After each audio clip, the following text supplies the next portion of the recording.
Right now, a city referendum in Middleton is hoping to raise money for damage caused by last summer's floods, but not everyone is on board. And a happy Valentine's Day will be the local couple who has been celebrating each other for almost 70 years. From the Channel3000.com Alert Center, this is News 3 Now at 10.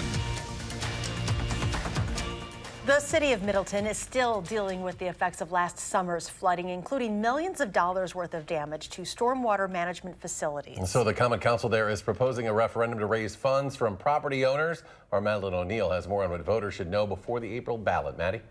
Eric and Charlotte, for homeowners, voting yes on this referendum would mean paying $45 a year in stormwater utility charges versus the usual $15 for the next 5 years. The extra money would be for repairs to stormwater facilities, including at Pheasant Branch Conservancy. And while that's an area most in Middleton agree they'd love to see restored, not all city officials are on board with this idea. There's still so much damage. Emily Kuhn is used to strolling through Pheasant Branch Conservancy with her kids. But last summer's flooding changed everything. Right now we're in a holding pattern, but it's really hard. Some of the people that live on the Pheasant Branch, their back lawns are actually falling into the lake. So it's pretty bad. The city of Middleton estimates $6.5 million in damage to public lands, with more than $5 million in damage to stormwater management facilities alone. The Common Council has approved a referendum asking voters if they will approve tripling the annual stormwater utility charge for 5 years, with extra money going toward repairs to stormwater management features, including at Stricker Pond and the Pheasant Branch Creek corridor. I love Nature Conservancy, and that was the reason we moved here to Middleton. But Middleton Mayor Gurdeep Brar thinks the council is jumping in too quickly. We are not ready for it. Brar says the city is still working to put together a hard estimate of what repairs will actually cost, and is waiting to learn how much assistance the city will receive from FEMA and various grants, which he believes may cover most of the costs. When you are asking the taxpayer to shell out some money, you should have some hard numbers. Not knowing how much grant money will come their way, those who support the referendum estimate there will still be a financial gap. No matter how they get there, everyone is ready to see their city get back to normal. Just so that we can get out and be a community again. While homeowners would go from paying $15 a year to $45, commercial properties' storm utility rates are based on how much impervious square footage is on their property. The referendum would triple their costs as well. Voters will find the referendum on the ballot on April 2nd. Maddie, thank you. Faith Gardens, the assisted living facility in Sun Prairie where an elderly woman was found frozen to death 2 years ago, has surrendered its license to the State Department of Health Services. In December of 2017, 84-year-old Alice McGaw was found dead outside the facility. It was fined in February that same year, and in April, DHS began to investigate new claims of abuse there. There are only 3 residents living at the facility, and they have since been moved to another location. Parts of the interstate are still closed tonight for emergency repairs. The Department of Transportation shut down one lane of southbound I-3990 to fix a stretch of potholes. Severe cold, temperature swings, and heavy snow rapidly deteriorated the pavement. Between the Beltline and mile marker 145, the DOT says you should still expect delays in the area into tomorrow. The eastbound ramp from the Beltline onto I-3990 is also closed during repairs. There are a few snowflakes falling out there tonight. Chief Meteorologist Gary Canalti has our first alert forecast. Gary? Hi, Charlotte. Actually, there's about 1 or 2 flakes left here. Most of them have pushed off to the east. It's actually just a little snow blowing around, but it is definitely colder. You can see on Doppler track that band of snow showers moving eastward very rapidly, but it did snow for a little while across the Madison metro area. Now most of that snow heading out toward Milwaukee and then out into Lake Michigan. Visibilities are starting to improve here in Madison. We're at 7 miles. There's a little bit of blowing snow being found in parts of the area, especially up north of Wisconsin Dells. Now, high temperatures this Valentine's because they were very mild. Here in Madison, we topped out at 41. Milwaukee was at 43. Notice it was a little colder to the north and west. Temperatures closer to the freezing mark out toward La Crosse. But look at where the temperatures are now. They range from above freezing in Milwaukee to the mid-20s here in Madison to the teens in La Crosse and single digits just west of the Mississippi River. And then those winds are picking up from the northwest around 20 to 25 miles per hour over the western parts of our viewing area. That is dropping wind chills to the single digits below zero out toward the Mississippi River.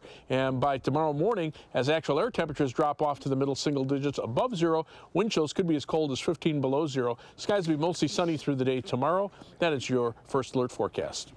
Gary, thank you. The Madison School District is adding 2 school days and some extra time to make up for recent weather cancellations, snow and cold weather days. Full classes are now scheduled for March 18th as well as June 12th for elementary kids. Beginning February 25th, school day will also end 11 minutes later. Also beginning February 25th, middle and high schoolers will start classes 2 minutes early and be dismissed 5 minutes later. For a breakdown of all the specifics, you can check our website, channel3000.com. Congress today passes a bill to fund the government, avoiding a shutdown that would have started tomorrow night. The White House says President Trump will sign it into law and then declare a national emergency at the southern U.S. border. Declaring a national emergency would give the president the authority to seize property and redirect funding, and without congressional approval. Democrats may now look to the courts to block it. The president is expected to sign the spending bill tomorrow and then make the formal national emergency declaration. A potential 2020 presidential Democratic candidate is coming to UW-Madison tomorrow for a meet and greet with students and faculty. Beto O'Rourke is a former congressman from Texas. The 2-hour event is not open to the public or anyone not affiliated with the university. O'Rourke is one of many Democrats who are considering running for president next year. Police in Janesville are asking for tips after a fugitive they're looking for taunted them online. Cody Finfrock is wanted for domestic violence, battery, criminal damage to property, and bail jumping. Yesterday, Finfrock commented, quote, "Catch me if you can," under his own Wanted Wednesday post. But Janesville police say that joke is actually leading them right to him. That just proves to us that our social media the outreach is working. When you get an offender to actually comment on themselves, he can comment all he wants. We've got several other tips of where he might be. And anyone with those tips that could lead to Finfrock are encouraged to call the Janesville Area Crime Stoppers. This Valentine's Day is a day of service and love at Marjorie Stoneman Douglas High School as the Parkland, Florida community marks 1 year since a massacre that left 14 students and 3 staff members dead. A sign at the school is encouraging students to be positive, passionate, and proud. A wreath-laying ceremony was held outside the school where a makeshift memorial once stood. And at the state's capital in Tallahassee, a bell was rung 17 times, once for every victim. Local activists are calling for stricter gun laws. A grassroots group called WAVE is pushing for a red flag law, which would allow a court to ban someone from having a firearm if the court believes they are likely to hurt themselves or someone else. Volunteers delivered petitions to state lawmakers' offices today, asking them to consider the bill, which is still being drafted. Well, love can be one of the greatest things on the planet, but it can also be very challenging. On this Valentine's Day, we wanted to talk to the experts. Amy Reed joins us now to show us what they had to say. Amy? Yeah, when it comes to love, our experts are the ones who have been through it all. Decades of marriage and still happy to be together. So we wanted their secret. Photojournalist Brian Troxel and I went to Brookline Independent Living to hear the wisdom of the ages. Jim. When you made it this far, Valentine's Day is a party worth celebrating today and looking back at then. For Audrey and Harold, then was 69 years ago. He's very even-tempered. The only thing that's maybe not always so good, he won't argue, but maybe it's good that he does. They still remember when they met, back when she served him root beers. They had fun then, and they still do now. Nowadays, we better not fight too much. We'll knock each other down. We can't get up. It's a secret that's well known here, if you couldn't tell. Even when you're telling the story of how you met. Very cautiously. The secret is having fun. Oh, she's a sweetheart, and I walked in, and we just kind of did the right thing right. For some here, love from marriage is just a memory, a beautiful photo from a day in the past, sparking off everything you two shared. We understood each other. We loved a lot of the same things. In our later years, we got very interested in going gambling. But then love doesn't just apply to what they shared, but what they have now. A son who still stops by every day to write a note. It's just a little pad of yellow paper, but he'll say today is Thursday. It's, you know, February 14th, little heart, little heart. You know? Or a group of ladies who can hang out and drink a glass of wine. In the end, all of these people knew the secret pretty quickly, whether friends for minutes or husband and wife for most of a century. I don't know what it would be other than be good to each other. Be a good friend. These answers were not cherry-picked. Everyone I talked to told me about the same thing, and that really was to stay patient and enjoy the time you have with the people you love. I love that story. Happy Valentine's to them. That is a long run. You love to see that. Amy, thank you. And while many got the chance to spend Valentine's Day with their loved ones, some people do the same, just not in the traditional way. This is Gary Buss's first Valentine's Day without his wife, Kathleen. She died last year from a neurological disorder. He spent his Valentine's Day visiting her at the Forest Hill Cemetery. It's just a way for me to remember she'll always be my sweetheart. Even though she's not here.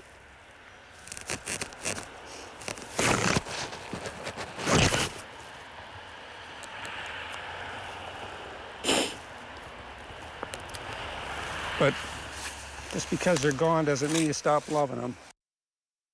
Our thoughts with Gary tonight. She passed away last March 5th. Tells us he visits Kathleen every month on the 5th to keep showing her how much he loves her. Still ahead, temperatures drop off again overnight. Your full forecast is after the break. But first, with the recent popularity of CBD oil, some people are turning to it for their pets. This News 3 exclusive is next.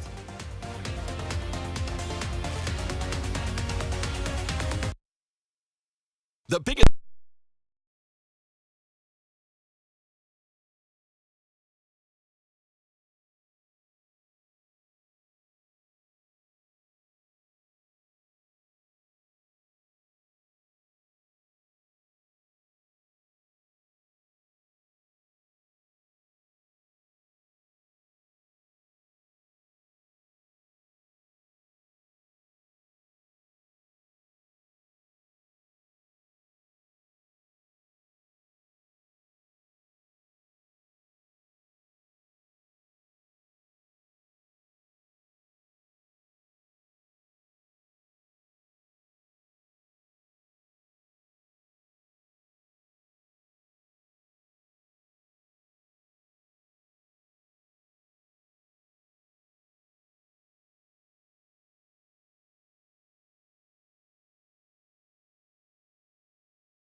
Welcome back. You've probably seen CBD oil on store shelves or even advertised on TV. It's a cannabis-based product derived from hemp, not from a marijuana plant. It's become so popular that some companies are now manufacturing CBD oil for our pets. But is it safe? Does it work? And what's the proper dosage? Our Mark Kane set out to find some answers. I am a believer. Why? Yes. Because I've seen its effectiveness for pets for a variety of different situations and medical issues. Holistic veterinarian Dr. Carrie Donahue is a believer in the effectiveness of CBD oil for our furry friends. She started recommending its use for dogs and cats that had seizures. After using it for seizures for a while, started to use it in cases of anxiety. It's very, very helpful in keeping animals calm. Dr. Donahue has also used CBD oil at her Full Circle Holistic Vet Clinic on Monroe Street in Madison for treating immune-related issues, cancer-related inflammations, allergies, arthritis. It almost sounds too good to be true. Yeah, I know, that's true. Autumn Blanchard gives her 2 dogs, a pug named Mo and a pit bull named Mercy, CBD oil every day. She started using it after Mercy had some cancerous growths removed. It was likely that it was going to come back. It's almost been 3 years and nothing has returned. She's 13. She's almost 13. Almost 13. You wouldn't yeah. know it. No, we get compliments on her all the time. People think that she is young. She was having a harder time getting like up and down stairs, jumping off and on the bed, and now you wouldn't even know. Mo suffered a neck injury but is now on CBD and is pain-free. CBD oil is derived from the hemp plant. It's legal to manufacture, legal to sell, legal to buy. The product does not contain THC, which gives marijuana psychoactive effects. However, the FDA has yet to approve CBD oil for pets, so many veterinarians can't or won't recommend it, but you can still legally buy it. If you want to try it on your pet, Dr. Donahue suggests you buy only CBD oil made for pet use. The concentrations of the oil are much lower than the human grade. Also, follow the dosage carefully. Overall, it's pretty safe. It's not a miracle supplement, and it's not like in every animal that uses it, you will see such a significant change. Sometimes the changes are very, very subtle. CBD is a great place to start, but it's not just the CBD alone. You know, I think it's very important to take a look at nutrition. Supplements are important. So I just think it's kind of putting together the whole picture of things that's really going to make a difference for your animals. Dr. Donahue gets questions about CBD oil every single day, so she thinks it's here to stay. Yes. Just keep in mind. I don't think it's across the board something that's going to change everything, but at least you know it's natural, it's not going to do any harm, and it might have a positive effect.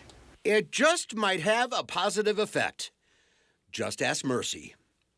I'm Mark Kane, News 3 Now. And before you start using CBD oil on your pet, talk to your veterinarian. Make sure it doesn't interact with any other medications your pet may be on. Now, as for the cost, depending on the size of the pet, CBD oil will run you about $1 a day. All right, let's get to Gary now. Quick look at the forecast. We had a little band of snow showers move through this evening. I was out walking my dog, and it came down pretty quickly for about a half hour, and now it's blown off to the east, but it's the cold air that's starting to sweep in behind it. You can see just how quickly those snow showers moved on through. So it didn't amount to very much, at least as far as accumulation here. There were some minor accumulations around an inch in eastern Iowa, and they had some problems with blowing snow, but now that is all cleared out. In fact, skies are clearing across much of Minnesota, Iowa, and even far western Wisconsin. And look at the effect that it'll be having on the temperatures. The visibility is improving now. Green Bay's still 1.5 miles right underneath that band of snow showers, but out to the west, a little bit of blowing snow still being found over parts of southern Minnesota. That's why those visibilities are down a bit. But look at the temperatures. Still 26 in Madison, but La Crosse is already down to 12. The Twin Cities just barely above zero, and temperatures are between about 5 and 10 below zero over western Minnesota. Then you factor in strong winds, and look at the temperature drop just over the last 24 hours. Here in Madison, we're still 8 degrees warmer at this time of night than we were yesterday at this time, but to the west, those temperatures down by about 15 to almost 20 degrees. I think we'll see temperatures about 20 to 25 degrees colder tomorrow afternoon. And here are those strong winds. These are the sustained winds right now, running around 25 miles per hour over southern Minnesota, about 15 to 25 miles per hour in Wisconsin. But you're also seeing some stronger wind gusts up to around 30 miles per hour in some spots. Dubuque, Iowa, 33 miles per hour. Iowa City, a gust last hour to 37 miles per hour. So you factor that in with the temperatures, and we're seeing wind chills that are in the teens in Madison, but already below zero in La Crosse, and approaching 25 below zero over western Minnesota. We'll probably be down to about 10 to 15 below zero in spots by early tomorrow morning. Live view from the Edgewater Sky Cam in Madison. A couple of flurries blowing around. That's more snow that fell earlier that's blowing around. High today 41, low temperature 21. But as we look at our current conditions, we're at 26 right now with cloudy skies. Winds out of the northwest at 15 miles per hour, drop our wind chill to 14 degrees. Earlier this evening, we talked about the Pineapple Express that was coming from near the Hawaiian Islands, bringing a surge of moisture all the way up into the western portion of the United States. A lot of rain and snow into California. Well, notice the jet stream path. It's taking it to the south. So these storm systems will move at a little more southerly latitude and start missing the Midwest for a change. The weather systems that are coming through here don't have a lot of moisture, so it's just a quick burst of snow. The cold air follows in behind it. And again, those temperatures are already below zero to our north and to our west. So overnight, look for temperatures to drop to around 5 degrees by morning as skies clear out, but wind chills could be as cold as 15 below zero. For tomorrow, look for a high temperature of 15, even though we'll see mostly sunny skies. That's a 26-degree temperature drop over what we saw today. Those temperatures continue to fall into the single digits by tomorrow morning. Tomorrow, some sunshine, but temperatures only reaching the middle teens for highs. Tomorrow night, we're dropping temperatures back down just above zero, but the winds will be lighter, so wind chills won't be as cold. And then high temperatures in the 20s, lower 20s for Saturday. As we look at the 7 to 10-day forecast, those temperatures a little bit below normal for the end of the weekend or the early part of next week. Some light snow Sunday and Wednesday, maybe an inch or two there, and then another weather system late Friday into Saturday, perhaps another inch or two there. But these are weak weather systems. I think the big ones will stay to our south. Okay, we like that. I have no problem with that. Thank you, Gary. Sure. Badger women try to pull off an upset at the Kohl Center, and highlights from a battle for first in the Big 8. Prep Mania Game of the Week next.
The regular season's winding down, so it's time to decide some conference titles, or try to decide some conference titles. Middleton's won 7 straight. They lead Sun Prairie by a half game, and tonight they met in Sun Prairie for Cardinals versus Cardinals Big 8 action. Now, Sun Prairie looking good early. Grace Hilber, backdoor cut to Alexis Baker, and the home Cardinals were up 28-15, and then Middleton takes over. Satori Tannen from distance puts Middleton up 6. And off the miss, Tannen again, offensive glass. She had 17 points to lead the way. They used a 22-4 run, played serious defense in the second half. Karina Bursack would care to step outside. She nails the 3, and then on the block, Hannah Flottmeyer off glass. Middleton wins 53-45. Middleton clinches at least a tie of the Big 8 Conference Championship. Satori Tannen had 17 points tonight. It was 28-15, you're down, and you go on a 22-4 run. What changed for you guys? Yes. I think our defense really clamped down on them, and they couldn't get many open shots. Like, they were still getting good looks, but we really clamped down. Our bench had really good intensity, and I think that, like, hyped us up, got our intensity going even more, and we could feel it that, you know, we just needed to score more, get more points up on the board. And That's 8 straight wins for you guys now. What's been going so well here the last few weeks? Yeah. I think we've just been coming together, playing together more as a team, and we like all know what each other are going to do. Like, we know where people are going to be now and how we're going to play defense, who's going to be able to look it up the court, and so I think we're coming together really well, and that's what's been helping us get all these wins. So. All right, congratulations. Keep it going. You. Middleton wins in Sun Prairie tonight. 6 games to go in the regular season for the Badger women, and Red did go. Marcia Howard in particular. Catch and shoot. She was on a mission tonight, and the Badgers need her down the stretch. Kendra Van Leeuwen to Howard. No dribbling. Off the glass and in. Game high 28. Badgers win 79-62. They are 12-13. The Wisconsin men get to take a couple of extra days off with no game this weekend. 6 to go in their regular season, and they'll need some help if they want a shot at the Big Ten regular season title. But 2 straight losses aren't bringing the Badgers down. Definitely, you know, Valentine's Day, lots of oxytocin, a lot of high fives going around. It's tough, you know, losing back-to-back games. So, you know, over the course of my career, when stuff like this happens, you know, you learn from it, obviously. But you almost got to forget that, you know, the feeling of the loss so you can move on and prepare for Illinois. William Byron will start first. Alex Bowman second for Sunday's Daytona 500. Rest of the grid filled in tonight. Jimmy Johnson gives Kyle Busch a little Valentine's Day smooch and turns him. No huge wrecks tonight. Kevin Harvick would win the first duel of 2. Joey Logano would win the second. Daytona 500 this Sunday. One more break, and we are back. Joey Logano gets his first duel.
Temperatures are dropping pretty rapidly. 26 in Madison, but already down to 12 in La Crosse, where wind chills are below 0. Expect wind chills perhaps as cold as 15 below 0 by morning. Tomorrow's high only at 15. Some snow Sunday and then Wednesday and Friday. All right, thanks for joining us. Do something good, and we'll see you back here tomorrow.